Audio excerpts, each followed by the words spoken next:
So I'm Matt Cook, and I've been working with these guys for single guys, married guys for maybe 12 or 15 years, and Jonathan is like an amazing expert. He's like probably knows more about dating than anybody in the world. He's helped us create a lot of different products and helped a lot of guys. We at one point had a program where we actually helped men get dates, and then we gave them coaching and everything. So we decided to start this YouTube series where we're going to just have guys that are come on and we'll follow their progress, and hopefully we can work with you week to week for a while and help you reach your goals, and it'd be kind of fun, and entertaining. So Yeah, that sounds cool. that's Sounds what we're fun. doing.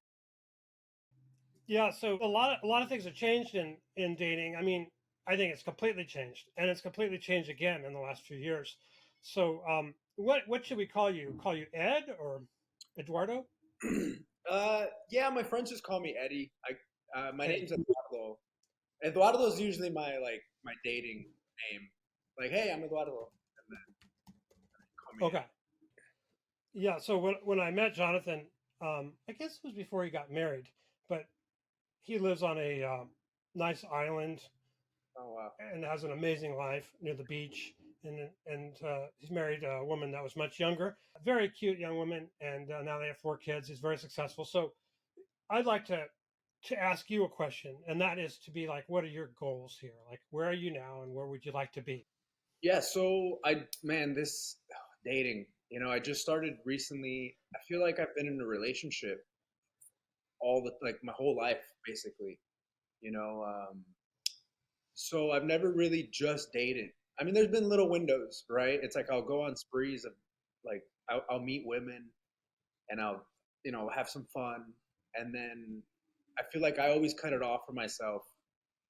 I guess before I really want to, So I've never really just dated for fun. I think I've always kind of had like this. Well, I think I need a girlfriend, and so I can never just be at ease with like just hanging out, having fun, hooking up, and then just I've had trouble with that. So maybe I'm bad at just dating. I don't know how to have like that boundary, and be okay with just dating. And, I'm at a point where my career is like really taking off. Like it just feels like there's so much momentum, and I don't want to do what I've always done. Like when everything's good, just get in a relationship and then just stay in it. I want to be able to enjoy dating. So I'm familiar with some like dating principles, and you know, like I'm familiar with like the feminine and the masculine, and like I've read like David Data and like a lot of stuff like that. Like principles and values. So I feel like it's all kind of led up to this. Like my career's finally like so good, and it's giving me time to focus on, dating, like how to kind of navigate that now. So if I was trying to figure out what you're saying, just to make sure I have it right, you feel that you've jumped too soon into a relationship, and you haven't had a chance to sort of sow your wild oats and sleep with different women and have different experiences because you got into a monogamous relationship too fast. Is that a good way to put it? Kinda, yeah, Does it but I sound mean, bad when I say that? I mean, that's no, reasonable. no, like sleeping around. Yeah, no, I don't just like. I mean, when I was younger, because I was in the Marines, so I didn't have like a huge college experience. When I got out of the Marines is when I started really meeting like women. It's like I had more experience, and women were really attracted to that. And so I'm really I want to enjoy dating while I find like somebody that I really enjoy. I don't want to just jump into something like you said. Like I want to be able to take my time, not approach it from like a scarcity. Oh, what if she leaves? Yeah. Jonathan, how would you respond to that, to what Eddie's been telling us? Yeah, so the way most we're taught to date in the West is that you're single or you're dating one woman and then for the possibility of being a relationship. So the problem with that is most women aren't doing that. Most women have multiple guys on the hook or whatever. You look at any girl's Tinder, no matter what she looks like, she's got 50 to 100 guys pinging her. So a lot of guys don't realize that. So like when I met my wife, I was dating like 7 other women and she knew 3 or 4 of them. Okay. And like they were all hot. Like, let's be real. Like at that phase, I was only dating really hot women. And even today, actually, I brought one of them up. I was like, oh, maybe I should have married Jessa because I'm just you got to sometimes put a little spice in your marriage. But she's like, how do I know you won't leave me? I'm like, I already know what I could have. See, the reason most guys commit adultery like late 30s is that their men's value peaks between 35 and 50. It's when we're the most sexually valuable because we have money, we have commitment, whatever. And that's when the guy sleeps with the secretary because suddenly he has a chance to be with a beautiful woman when he didn't have that when he was younger. But if you're dating a lot of beautiful women when you pick her, then that I wonder what it's like disappears because you already know. And that's really the big difference is like choosing the best because then you don't ever wonder. You go, no, I was dating other women. And basically with my wife, I just go, you make me not want to hang out with the other women, right? That's kind of the shift. Is like she kept stealing more and more of their time away. And that really was the same thing. I went through your phase until I was 27. I used the other dating strategy, which is why sometimes I'd either have a girlfriend or be single for 3 years. And I was always on fire in August. I would have like two girls fighting over me in August. And come September, no one likes me till next August. I would have like 11 dry months and like I crush every August for like my entire from 18 to 27. I had one, sometimes February and August, my two strong months. But it was this thought that, oh, we're always looking for romance. Like men are way more romantic than women. And it's, not that there's anything wrong with being in a relationship. I think it's great. Like I'm very married. I love having kids. I want to have four more. But it's that there's a lot of these things we're taught in Western culture, right? Like you can do this, you can't do that. And so we approach dating from like this really weird place, which is like all of these rules. Like I used to think like, oh, I have to be friends with the girl first and slowly romance her and kind of work my way through the friend zone and then fall in love with her. And I can tell you that like I've dated like I could name several of the women I've dated. You probably know who they are. I dated a girl who was in a really famous Australian pop band. I dated a really famous model from Sweden, and then I dated a girl who dated a billionaire before me and after me. And the girl who she was 6'2", she was an Olympic alternate.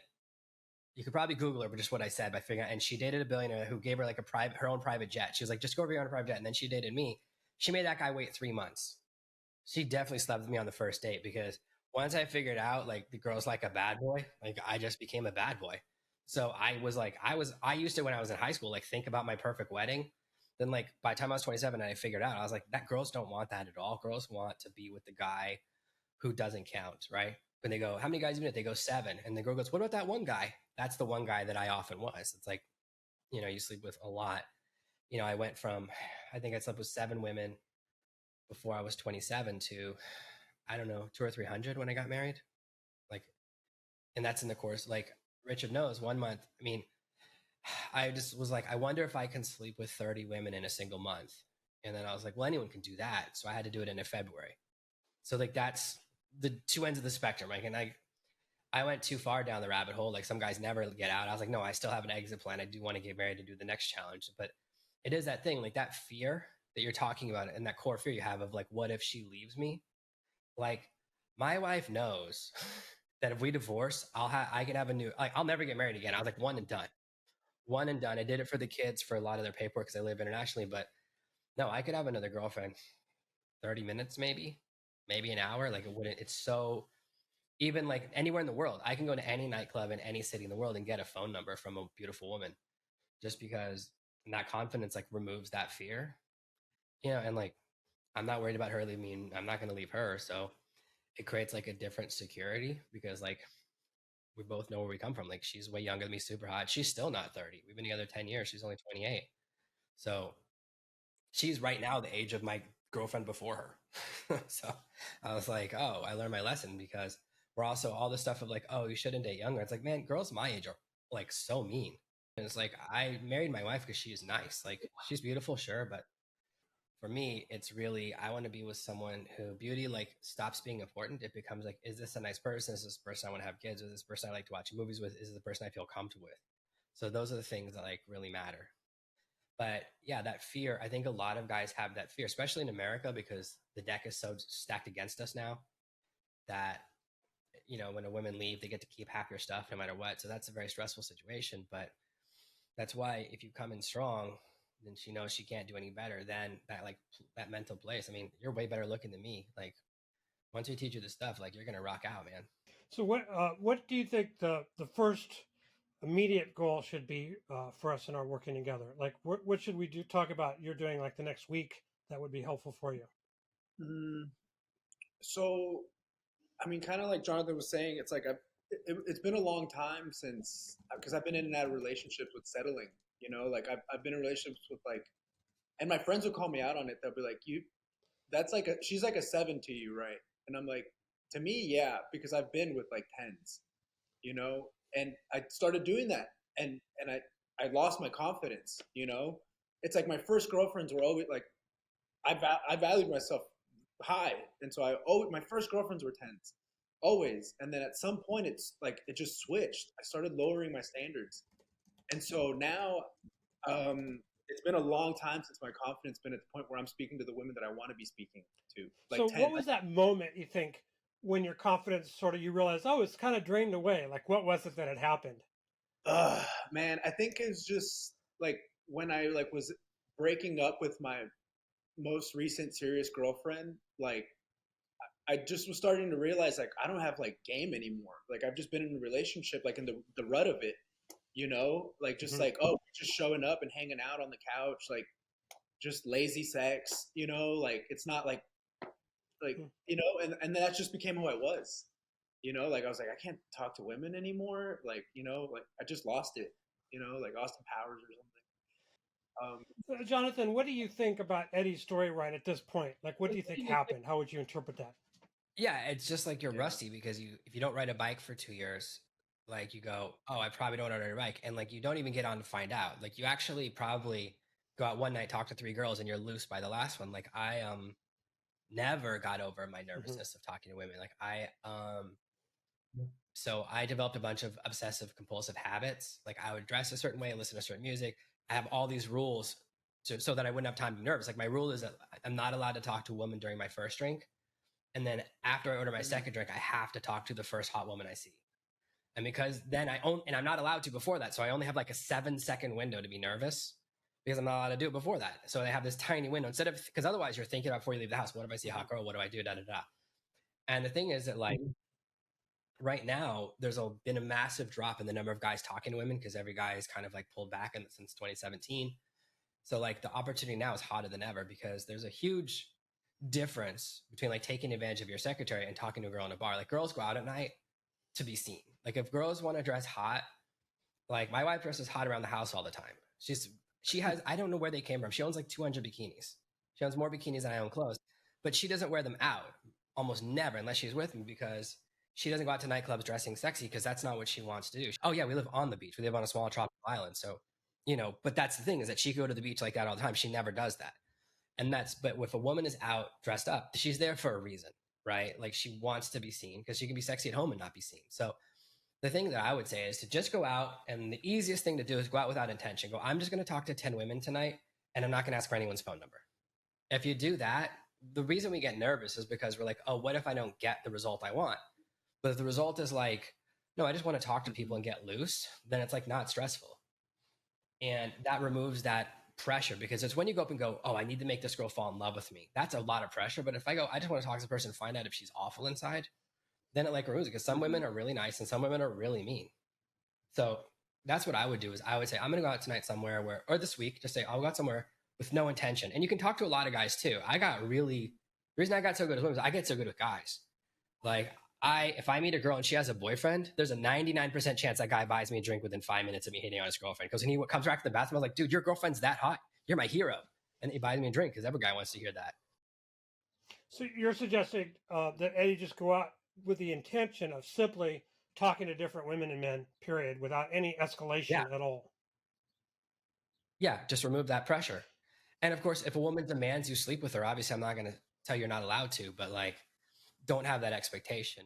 So that's what I would do is like that small thing. I think the secret is that it's just like if you do one little step a day for a year, you'll be like 500% ahead than if you do nothing. And that's really the secret. Like a lot of people are like, Jonathan, how'd you get good at dating? It's like, I just grind. Like I just grind and talk to people and that's really it. And it's like enjoying the process. That's the secret. Is if you're having a good time along the way, then it's really cool. And then you get to meet more people and you have all these amazing stories, right? You're like, dude, you're killing it as an actor. You were a Marine, like, right? You have these massive things. And I've worked with guys like you before. So I used to work with, I Yeah. think I've worked with 2 spec ops guys when I was in London. And this one guy was like, I would much rather kick in a door in Afghanistan than walk up to a girl in a bar.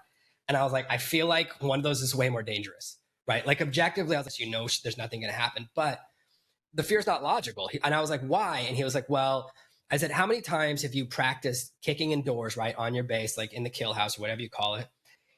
You practice and practice. That's why, right? I was like, he's kicked in the door, 10,000 times, whatever, right? That repetition is what removes the fear because, I've done this a million times. It's not unfamiliar. It's the same thing with people that like jump out of airplanes. The first time is scary. The 100th time, it's like, oh, I've done this so many times.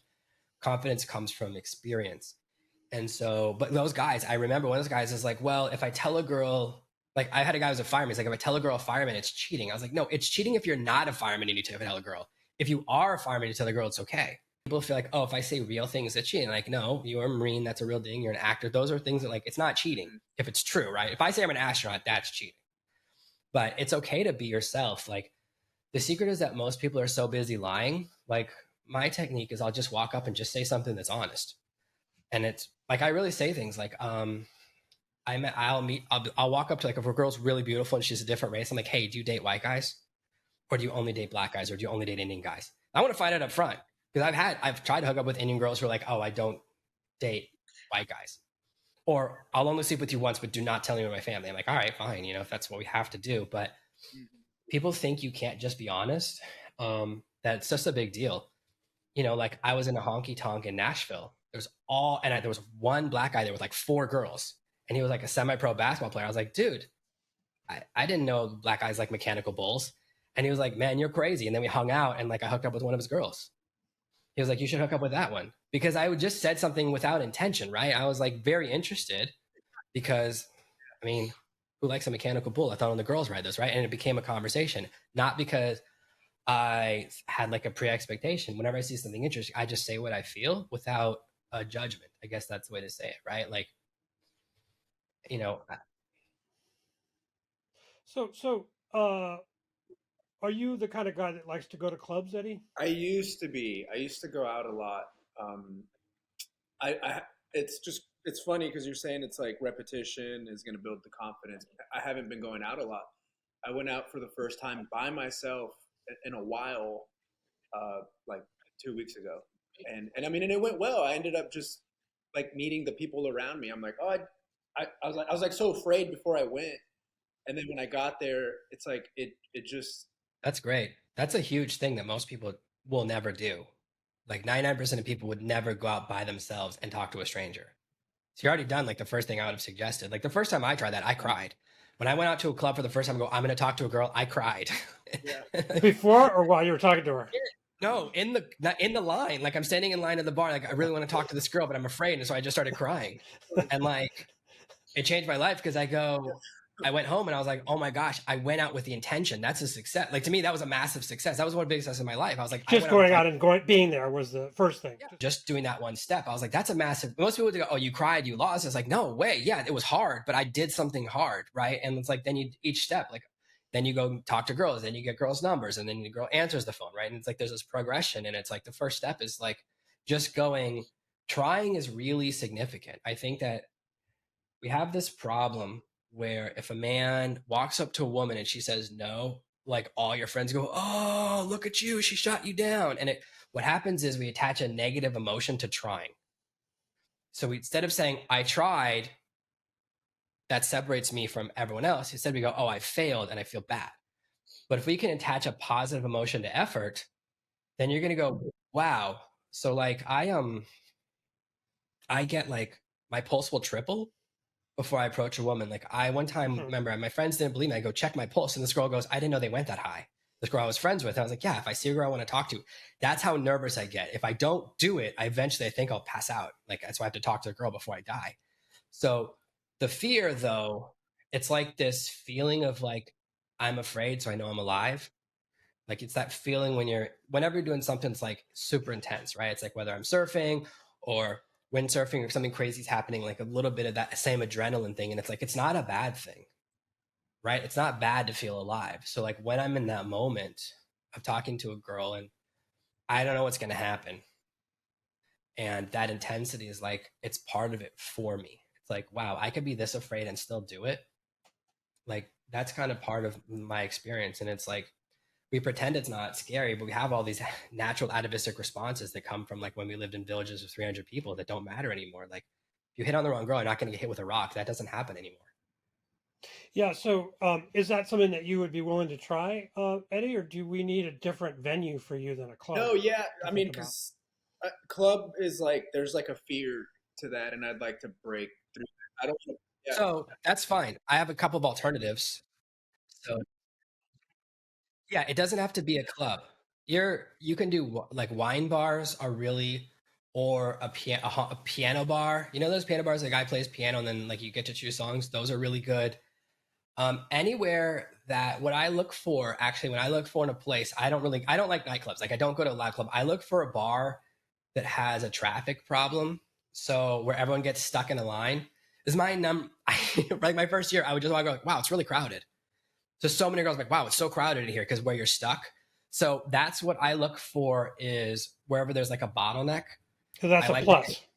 yeah, that's what I look for. I want a place where there's a traffic flow problem. So I can just keep like, I like to just be in a long line and be like, wow, this line's really long.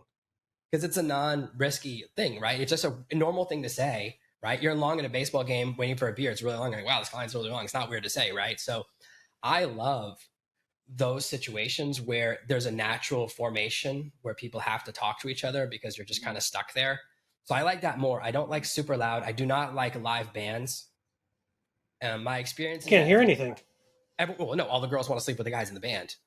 Like my experience, like my experience of because like the bar I used to go to in Nashville, half of the band was Kid Rock's like travel band, and then now Kid Rock opened a bar there. I'm like, I'm not going there. Like I know how that story ends, right? So you I've seen so many guys, they bring their girls to the front row and then they never see their girlfriends again. It's like, don't be a fool, right? Like don't let your girlfriend go backstage at a rock concert without you or with you. So I look for places that are crowded.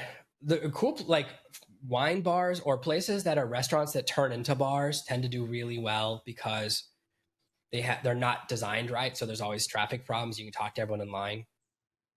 Super big. The only value of like a big nightclub is that there's massive quantity, and but the quality is not there. You know, and also it's like if a girl is absolutely drunk, like it's no good to have really smooth lines if a girl can't understand what you're saying. Like it's like what's the point of being good at all of this if you can't understand what I'm saying, right? So I don't think it has to be that. I think it could just be anywhere that like is okay. And also, I mean, I have friends who just only meet girls during the day. They just meet girls walking down the street, like they're sidewalk guys, and that's fine too. I know a lot about that. I've done that. That makes me a lot more nervous, even though I've had some success with it as well. Than like I'm just a nighttime guy. Just like I'm also not an online dating guy. Like I'm a really good in person chat kind of guy. Well, Like that that. said, we are very good with online dating, though. We've very, very good. Yeah. So exactly, Matt has that skill. We've done a lot of stuff If with you want online. to just meet people online, we'll get you dates all day long. Yeah. So we just want to find where you shine, you know, and it doesn't have to be in all three areas. Like I have my friend who like he meets a model every single day living in London, but he would never go out at night. And it's like not a problem because he's meeting tons and tons of girls at the train station. So it can be wherever you're strong is fine. So we can figure it out. And that's why, you know, we have me and Matt here together because we have different skill sets, different like experiences. So, which sounds more appealing to you? Probably like those like there's like a few like coffee bar lounge type areas around here around Dallas that I think I can probably scope out. I'm a huge like cafe hopper, and I know where those places are. And like where I live, there's like a restaurant that turns into a lounge. Like I live right across, and I just don't go there because it's like that fear, I guess. And there's the places I'm being where literally have that traffic problem that I guess I've been avoiding. Yeah. Yeah, perfect. Yeah. So if it's a place you're comfortable and it has that traffic problem, then it's like that's like the best, like that's the sweet spot. Okay. So, why don't we set up a few goals for next week? Do you have some idea of accountability steps that you'd want us to hold you to? So Right. yeah, I was actually about to bring that up. I was gonna say I work really good with. I think it just comes from the Marines. Like if you tell me what to do, I'll Mm-hmm. do it. You know. It's funny. I'm shooting a movie right now. I'm like on a break till Friday, Saturday, and I'm gonna go back to Austin for Friday. I met a girl basically earlier this week. When I go on set, I usually go with intention to meet people that I keep working with. Add everybody on Instagram. Um, I'm open to meeting women, but that's not why I go. I don't want to ruin work, like a work environment. And Right. this girl, I ended up just talking to her a little bit, and I set a date with her like right there. I was just like, "Oh, I'm coming back on Thursday to finish or Friday," and I was like, "I'll see." And she was like, "Oh, I'll message you because I don't know when I'm working." She messaged me and was like, "I don't work on Friday," like letting me know like, "Hey, I want to see you on Friday." So, but then I'm still there finishing on Saturday. So I don't know if there's maybe I go out. I don't know, like just push myself to go out. So what are you going to do on the date if you go out on Friday? Do you have And a that's plan? also kind of what I wanted to bring up because I mean she's cute. She's like a model, and I don't have a plan. I'm just like, obviously I don't want to have too much, like you were saying, I don't want to have too much expectations, but it's like I want to have fun, hook up, hopefully. At least have fun, you know? Yeah. So, I have a date that's always worked for me. I call it three Hmm. bars. And what I look for is two bars where there's something that's really cool about them. Like when I lived in London, I was like, oh, this is a bar where there's always like a bunch of Brazilian bands playing Hmm. music. And this is a bar where girls they play salsa music. And so I would go to one, and then the second bar, I go, oh, this bar always plays minimalist techno, and they're showing like old cartoons on the screen. And like the manager knows me because I would always order the same drink. And then like I went on dates, like so many dates there back to back, and like the guy never ratted me out. And then I'd go, oh, there's one more bar, and we would walk, and I go, oh, this is my apartment. I have to use the bathroom, and then she'd come to use the bathroom, and then we'd have sex. There wasn't a third bar. Like there, so that worked for me. Like it's like worked for me because the multiple locations makes a huge difference, and like I Yeah. like to be walking distance. So it just depends on your living situation, but I like to go like to different spots. So, and also if she's terrible, I can leave after one drink. Yeah. Sure. The nice thing about different locations is you could have an exit plan. So if it's a bad date, you can leave after the first one. And the second advantage is that if you go to a different place, there's something in our human psyche and our makeup where we feel like we've known someone and trust them a lot more if we've been to two different locations with them than just one. I don't know why. So that's why that kind of works, right? Probably other reasons. Yeah, it feels like if you go to three places, it'll get the results of three dates. What I would not, I never go on dinner dates. If like, there's nothing that guarantees a breakup for me more than going to a restaurant with a woman, because if she's really hot, the waiter will creep on her, which always happens. Or like right when I'm going in for the kiss, or she's like across this really long table and I can't touch her for 3 hours. Like I hate all that. And it's like you're also stuck there. And also like nobody looks cute when they're eating.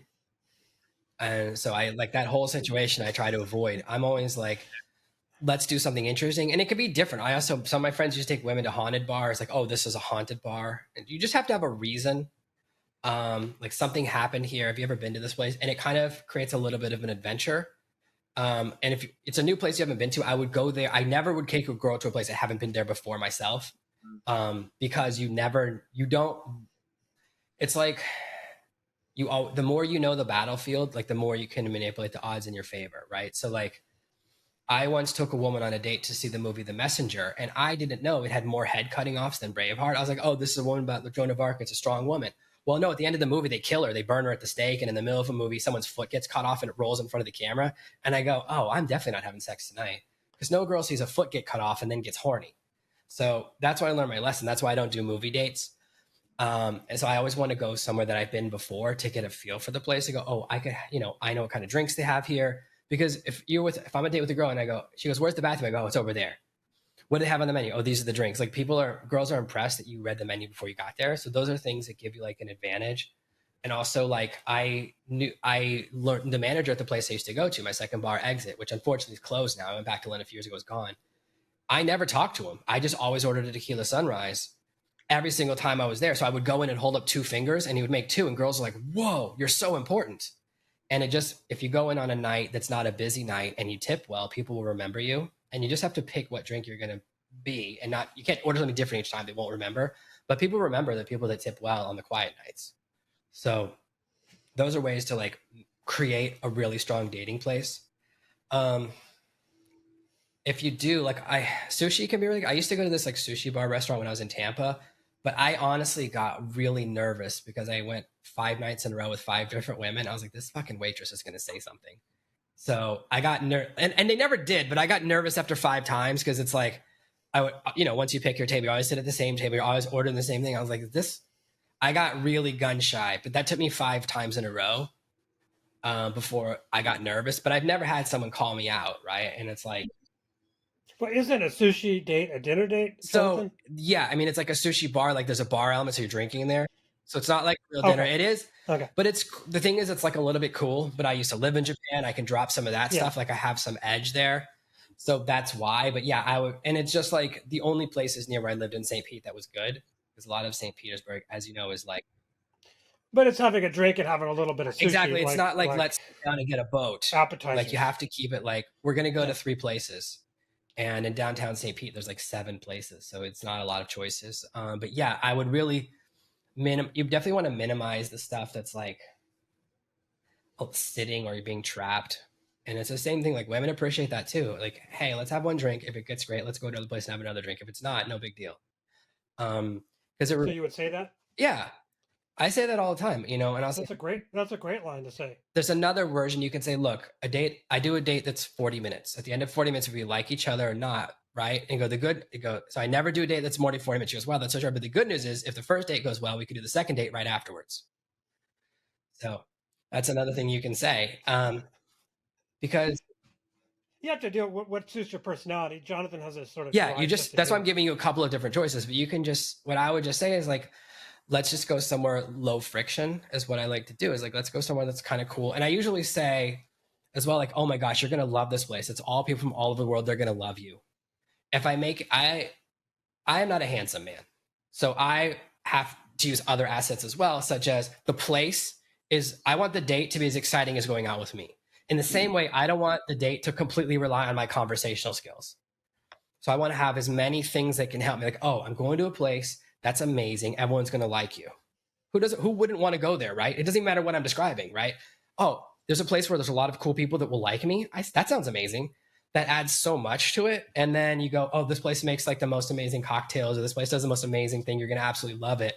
It adds these other enticements, right? Like, oh, they make, like, I saw someone making cocktails with liquid nitrogen in them, which is like crazy. Like all sorts of stuff like that is really cool. And it's an adventure. Like, and I know a lot, they're kind of a little bit overdone. There's like the ice bar where the whole bar is made out of ice. But that kind of idea. But it's probably, you've never been there. Probably. Yeah, if you've never been, it's really interesting. So anything that's like new and unique, and you can kind of be the guide. And kind of then also, it should be something you like. Like the places I go, I like. Like I like the place I used to go. And that's why I would choose them. Yeah, if you like it and you know a little bit about it, it shows some mastery. We call the mastery frame, which is very attractive. Women find men who have some mastery very attractive.